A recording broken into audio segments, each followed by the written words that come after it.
We haven't talked much about the Derrick Chauvin trial in the killing of George Floyd or the death of George Floyd. We need to be careful here because the trial is really showing us some things. I've been watching the trial, and I've also been watching the news, and I watched the trial on HLN, and you can tell there's some real bias, even though what they're saying on HLN and what we're hearing about in the trial is not exactly comparable. By the way, is this important? To me, no, it's not. I don't think it's a big deal. And maybe that's wrong of me. Matter of fact, I take it back. It is wrong of me. It should be a big deal. Because some guy could get very well railroaded because some criminal died of a fentanyl overdose. And it could happen. And no matter what happens, I think that we're going to be adding on to the $3 billion of damage last summer due to rioting. So I do think it's important. We need to talk about it a little bit. Well, here's the thing. I don't think it matters. I think there's going to be more rioting and things like this, and more reason to buy guns.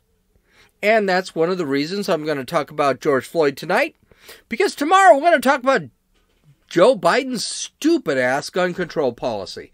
This is Gene. You're listening to Dumbasses Talking Politics. Hey, this is Gene. Welcome back to Dumbasses Talking Politics. So much news, so little time. I have a feeling I'm going to have to do a Saturday show just to keep up. There is so much. And today I wasn't even supposed to record because, believe it or not, Josie, my fiance, you probably know this by now, she got her COVID shot. I was expecting her to be dying and everything, and I usually spend the entire day with her. She didn't die. She survived, and she's very happy about it. And she dropped me off. I started doing my work, and I wasn't going to do it because typically I don't do it on Thursdays, but I didn't do it on Tuesday. So I said, screw it. I might as well do it today because today's is going to matter for tomorrow's podcast, which I've already written. So we're already there. So, but I wanted to talk about the Derrick Chauvin trial. If you don't remember, Derrick Chauvin was the one who had his knee on George Floyd's neck. And then George Floyd died. Well, there are a couple problems with that narrative. The prosecution admits that narrative might not actually be a real narrative. And there is evidence coming out. Let me put it to you this way. If Derrick Chauvin gets convicted of anything other than assault, it will be amazing. I tell you what, I'll give you a step further. I don't see how he gets convicted of assault. And, oh my God, the trial is going so bad for the prosecution. Now, you'll never hear this on CNN. If you're watching CNN, Fox News doesn't talk about it. MSNBC and CNN have basically convicted the guy. Actually, every news media outlet in the world has already convicted Derrick Chauvin. I got news to you. It's looking pretty clear-cut that Derrick Chauvin actually didn't really do anything wrong. And do you know who's actually proving that? Not that video. Well, yeah, that video too. But Derrick Chauvin's defense and the prosecution is beginning to prove this. Oh my God. So let's go over this trial over the last week. And I've been watching a lot of the trial. Most of it's boring, but some of it is really big. And I actually look at a couple websites to see if I'm missing something. Some things I missed, some things I didn't. So let's talk about what's going on. Now, the first thing to know is the trial is in I think it's third week. Maybe it's its second. I don't know. And the trial is supposed to go on for about a month and a half. It's about 6 weeks. And the first several witnesses that the prosecution put on had nothing to do with evidence. It had to do with emotions. So they called, a bunch of people that really were all broken up. They were obviously very pro-prosecution. And they offered absolutely zero evidence. And this seems to be what the defense is doing. They're going to try and pull at the heartstrings of the prosecution. The problem is the defense keeps countering And they basically make it sound like, now here's the thing. The defense can't sit there and say what George Floyd did in the past. George Floyd wasn't a good guy. George Floyd was a felon. He was a felon who has served half his life in prison. He was not a good guy. This is a guy who broke into a woman's home, held the mother of a 2-year-old at gunpoint while his buddies were searching for drugs. This is not a good guy, okay? So the emotional evidence is great. It seems to work, and this is what you're seeing in the news media. But the second that the defense attorney comes up, he starts picking at this, well, were you there? How did you know George Floyd? And none of these people knew George Floyd. So that's kind of a bad thing. This is not how you want to do things. Basically, it tells the jury they know nothing and, okay, whatever. They like George Floyd. Or they never knew George Floyd, which some of the witnesses, there was one witness who was an EMT and she was a supervisor who was never there, who was talking about the pictures that she saw and how terrible it was. But she provided no evidence. She was never there. So what was the point? Okay. Now we get into the big things. So they brought in, and here's an example. They brought in a trainer who trained the ME, the medical examiner. And when she saw the video, she said she thought he had died of, George Floyd had died of asphyxiation due to the fact that Derrick Chauvin had his knee on his neck. Okay, but she didn't do the autopsy. So the defense just sat back and said, well, did you do the autopsy? And she said, no. And he said, well, did you train the actual medical examiner that did the autopsy? Did you train him right? She goes, yeah. So would you say that the evidence that, or the autopsy that this guy came up with is probably pretty valid? She goes, well, I'd have no doubt about it. Boom. Again, this gal had no evidence of anything. It was just someone who saw a video and made it a defense. Now, here's the problem. The medical examiner who actually did the autopsy said that George Floyd did die of asphyxia, but he saw no trauma to the neck. The ER doctor who said it was probable asphyxia, but he didn't actually do anything to George Floyd because George Floyd arrived at the hospital already dead, also admitted that drugs could have caused asphyxia. See, here's the whole thing. The medical examiner said that it was a homicide because it was not a natural death. If he had died of a drug overdose, it would have been a drug overdose. If he had died of, falling on the ground, that would have been a homicide. Okay? Or accident, that would have been accidental. But there are only 3 ways you could die. Natural causes, homicide, or suicide. Those are the only 3 ways you could die, as far as the medical examiner is concerned. Well, the medical examiner, he had a lot of drugs in his system, and it obviously wasn't suicide, and it wasn't accidental. He called it homicide. So here's what the ME said. George Floyd had twice the lethal dose of fentanyl in his system. George Floyd would have died. And the medical examiner had said that if he had died in his bed, he would have called it a overdose.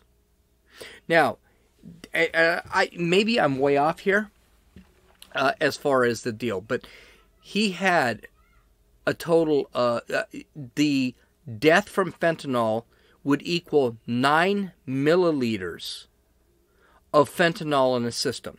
George Floyd had 0.24 milliliters of fentanyl in his system. Or 24 milliliters of fentanyl in his system. So he already had 3 times the dosage that would have killed him. George Floyd would have probably died of an overdose. George Floyd's girlfriend said that Floyd had overdosed a couple of weeks earlier on fentanyl. Oops. The police chief, a witness for the prosecution, by the way, we haven't even started the defense yet, agreed that with the defense that Chauvin may not have put his knee on Floyd's neck, that it looked like from a different camera angle than the prosecution showed that he may have actually had his knee across the shoulder blades. Now, what's really interesting about that is that the prosecution actually said that he laid his knee on his neck and his back for 9.5. What? That's not what the narrative is. The narrative is he laid on Derrick Chauvin's head for 9.5 minutes. By the way, all 9.5 minutes, and this was shown on the tape. Floyd was able to move his head, Floyd was able to move his neck, and Floyd was able to scream that he couldn't breathe. Which, by the way, he was screaming about when he was in the car. He was screaming about when he was taken out of his car. He was screaming about when he was held by the police. And what they failed to mention, it was George Floyd who wanted to be put on the ground because he did not want to go into the police car. He didn't want to be arrested. Now, this is where things get really creepy, and it begins to look like this was actually a conspiracy. The police car of Derrick Chauvin was searched 6 months after this whole incident. And guess what? They found pills in the police car, and those pills had George Floyd's DNA evidence. 6 months after Floyd's death. So this is probably the biggest case since O.J. Simpson. And you didn't see? You didn't search the truck that George Floyd was initially put in? And by the way, George Floyd admitted that, or there was admission that George Floyd was sucking down Percocet when the police showed up. Oh my God. Suddenly this kind of looks like a conspiracy theory, right? Now, here's what really gets weird, and all this stuff is here.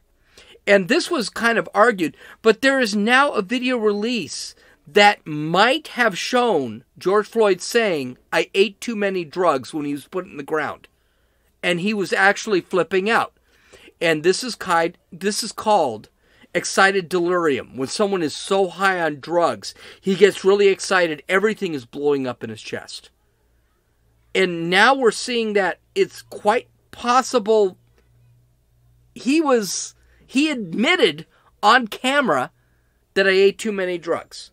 Now, again, the prosecution has said, well, you can't hear it clearly. And I heard it, and I heard the video, and I didn't quite hear I ate too many drugs. Okay, so it may or may not have, but the reality is that's that doubt that people are going to have to decide whether or not Chauvin is guilty. I mean, there's no question George Floyd was on drugs. But if George Floyd actually said, I ate too many drugs, he's admitting he's on drugs. Okay. Another thing, the prosecution actually had to admit that George Floyd, while he was trying to be put into the police car, was actually kicking and hitting other police officers that are trying to stick him in the car. Does this sound like the peaceful giant that everyone keeps talking about? He's actually violently assaulting police officers. Not a good thing for the prosecution. And the prosecution had to admit, yeah, he did kick him. Now, here's where things get really extreme. George Floyd's drug dealer, who was in the car, and by the way, was not arrested by the police. He was in the car.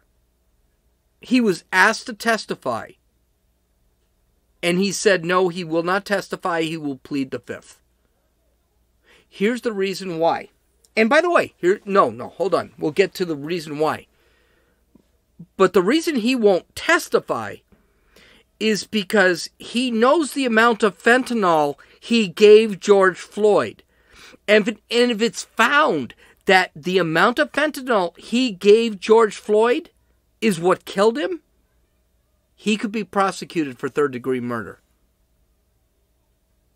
What makes this worse is if this guy who was in the car, this Mercedes-Benz SUV that George Floyd was driving, how he got a Mercedes SUV, I don't know. But the prosecution does not see this guy as a good enough witness to actually give him immunity to it. This is a guy who was there. He saw what was happening. He didn't actually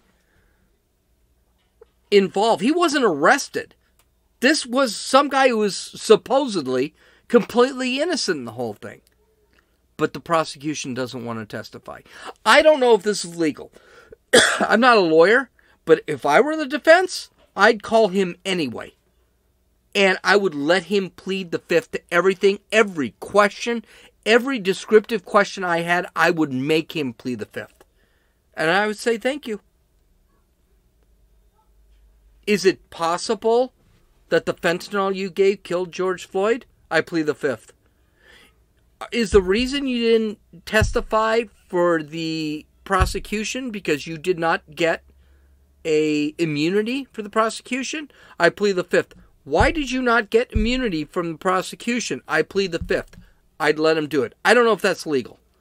But I would call the guy up and I would make him answer in his red little tracksuit. By the way, he's now in jail for, guess this, dealing drugs.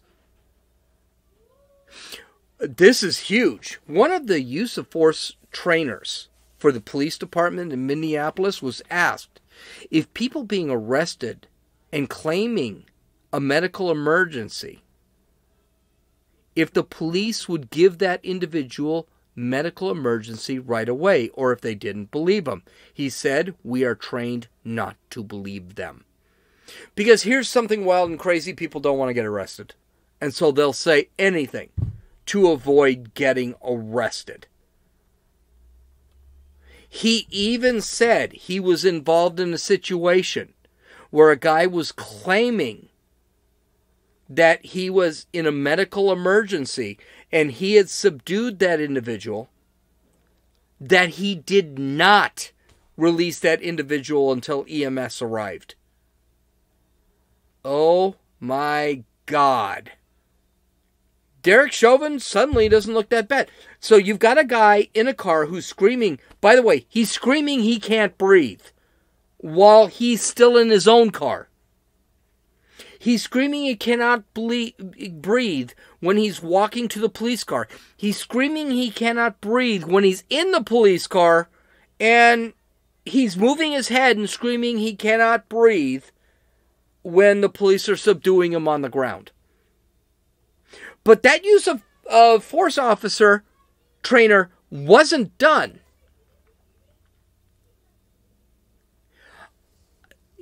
He said that this was not the most aggressive way of controlling his subject. He said, well, the most aggressive, the greater use of force in controlling a subject is used by a way of something called hobbling. Hobbling means they throw the guy on the ground, they tie his legs up, they tie his knees up, they tie his arms up, and then they throw his ass in the frickin' truck. He said they never did that. He said, so, in other words, what Derrick Chauvin did wasn't the strongest use of force. And he said, no, it wasn't. He could have hobbled him. They could have all hobbled him. And then this guy said, it just keeps going. He said, he usually, with guys who are on drugs, if you suspected that a subject was on drugs, you assumed that they were going to be stronger than they actually are. Now, let's not forget about Derrick Chauvin. Derrick Chauvin is 6'5", 240 pounds, and he has a tendency to be violent with police. Now, you can't say that in the trial. I don't think you can say that, but because it's prejudicial. But the reality is, the police already thought this guy. When Chauvin showed up at his car, he asked him, "Are you on something?" And Chauvin never really answered him. And and then when asked by the defense, it just gets better and better and better. When asked by defense, is it uncommon for officers that are trained to deal with drug suspects? And Derrick Chauvin was a police officer for 19 years. I'm pretty sure he's dealt with drug suspects. Is it common or uncommon that a person that is on drugs will pass out and then wake up again and become more aggressive? Guess what he said? He said, well, it's not horribly common, but it does happen. He says it happened. I've heard it happen more often. I've heard it happen, which is why a lot of cops keep the suspect held down until EMS arrives. This is pretty bad for the prosecution. And this is their turn to prosecute Chauvin. Oh, hold on. But it gets better. The crowds was also another issue there. Because during this whole thing, you saw video, especially when you're looking at the video that is commonly shown by the legacy media, that shows Chauvin supposedly on the guy's neck. Now, by the way, I think he was on his neck. It still looks really bad. But I remember a long time ago when we were looking at the Rodney King video, and the Rodney King video looked really bad. And then you had Stacy Coons, who was the lead police officer. He was the sergeant in charge. And he started explaining what was happening. And suddenly it didn't look as bad as it... Matter of fact, it made Rodney King look really bad. You can tell how long this has been. When did the LA riots happen? Back in 88, 89? This crap has been happening for a really long time. Okay? So the defense started pointing out how aggressive the crowd is. Now the prosecution was talking about, well, the second he thought that George Floyd had passed out and was non-responsive, they should have started CPR right away. Well, the defense pointed out that the crowd was really aggressive. And, I mean, to the point where one person, and you don't hear this in the tape because they cut off the audio, one person sat there and said, "I would slap the F out of you." He was talking to Chauvin. The use of force instructor said when the crowd gets that bad, you never let the guy up because then you could lose control of everything. And then EMS did not perform CPR right away. What EMS did when they arrived, they basically threw Chauvin on a gurney, put him into the police car, and then they put him into an ambulance and then started CPR. That's how aggressive the crowd was. This came from one of the EMS techs that was on the scene. They said the crowd was very aggressive. They were not going to perform CPR on him until they got him in the car and got him into the ambulance, and the ambulance was driving away. This was their witness. This witness ended up being an absolute disaster for the prosecution. An absolute disaster for the prosecution. The defense started asking the EMS support person who was there about excited delirium. Oh my God, the prosecution just started flipping out. No, Objection, objection, objection. We can't talk about excited delirium. And we can't talk about the behavior of a person during a fentanyl overdose. They were called to a sidebar. So the defense apparently didn't win the argument because, which makes no sense. I would think the judge would have said, well, yeah, you can ask those questions. But the defense then asked, okay, that's fine. The defense requested that the prosecution witness be available for defense testimony. This is, without a doubt, the worst thing that could possibly happen to the prosecution. The prosecution was basically asked, we want to use your witness for the defense. This is a terrible thing for the defense. Oh, for the prosecution, excuse me. Here's what's messed up. The prosecution hasn't even talked about race yet. Their main reasons that Derrick Chauvin was killed George Floyd was because of police brutality and race. They can't get through the police brutality yet. They're getting killed on that. The prosecution can't seem to get out of their own way. Right now, it's not even looking, not only does it not look like this was police brutality, it doesn't even look like it was excessive force. The defense has done a wonderful job saying that Chauvin never used excessive force. And they've used the prosecution's own witnesses. Heck, now they're going to steal a witness from the prosecution to help in the defense. The legacy media is reporting none of this, of course. They're not interested. They're pointing out the prosecution highlights. And the prosecution's highlights are all about emotion and crap like that. No evidence. They're interviewing people who are saying Chauvin is, without a doubt, guilty, and the world will end if he doesn't get prosecuted for second-degree murder. Which, by the way, there is no way in hell he's getting prosecuted for second-degree murder. Third-degree murder, there is no way he's getting prosecuted for third-degree murder. Third-degree murder shouldn't even be a thing in this trial. Third-degree murder is you do something with contempt and malice, and someone ends up dying and you didn't mean to kill him.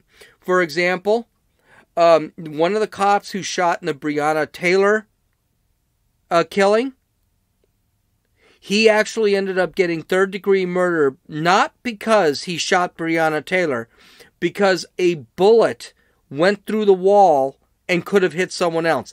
He could have been susceptible for third-degree murder. So that's why this drug dealer is worried about third-degree murder. He didn't intend to kill George Floyd with his drugs, illegally obtained drugs. But the fact is, his drugs did kill George Floyd. He would have been up for third-degree murder. Because of his malice, his careless attitude, not caring, George Floyd actually died. That's why he won't testify. Anyone who's saying that Derrick Chauvin is guilty in this thing, they're not watching the trial. So don't listen. Watch the trial. It's really boring. Don't get me wrong. Literally, I'm writing this crap while I'm watching the Derrick Chauvin trial. And it's really bad. And the prosecution is getting killed. But here's the thing. The media will only say good things about the prosecution. They're never going to say anything good about the defense. The defense is actually putting up a good argument here. They want to be able to say the system is racist. If Derrick Chauvin gets off, or this ends up being a hung jury, which I think that's probably what's going to end up happening, the media is going to point out the system is racist. That's it. The media is justifying all future riots. The media wants all future riots. And those riots are going to happen no matter what. I will tell you something. Derrick Chauvin could be found guilty of first-degree murder, and there are going to be riots.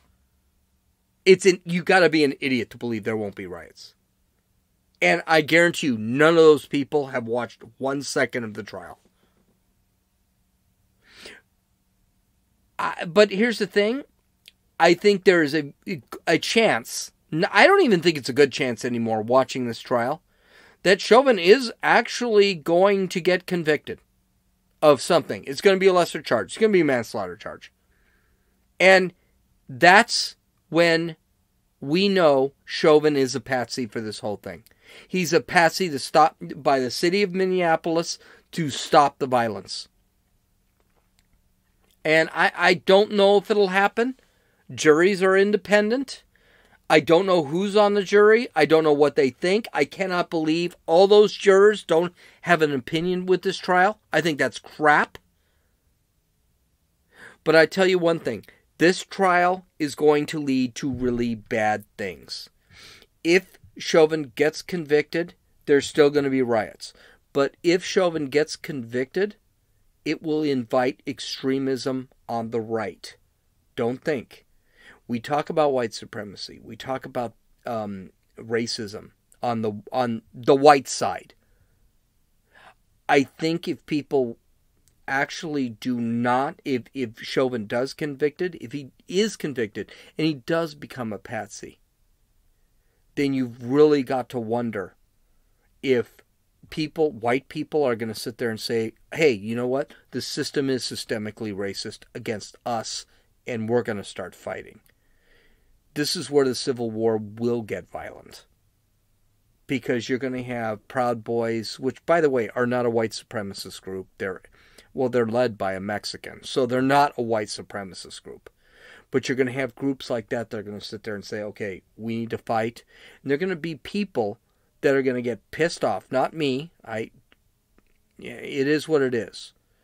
But there are people, and I will always say, right now, I didn't think Derrick Chauvin was probably guilty. I didn't think he was probably guilty. But if the law convicts him, right now, with the way the prosecution has presented their witnesses, I can't see how he gets convicted. I can't see any way. Every prosecution witness has been turned and had to admit something. So, we'll see. Okay, visit my website at dumbassestalkingpolitics.com. Take a look at some of my links to see where I'm full of crap. And you can download or listen to this podcast on Apple Podcasts, Podbean, Podcast Addict, Stitcher, YouTube, and Rumble. This is Gene. You've listened to Dumbasses Talking Politics.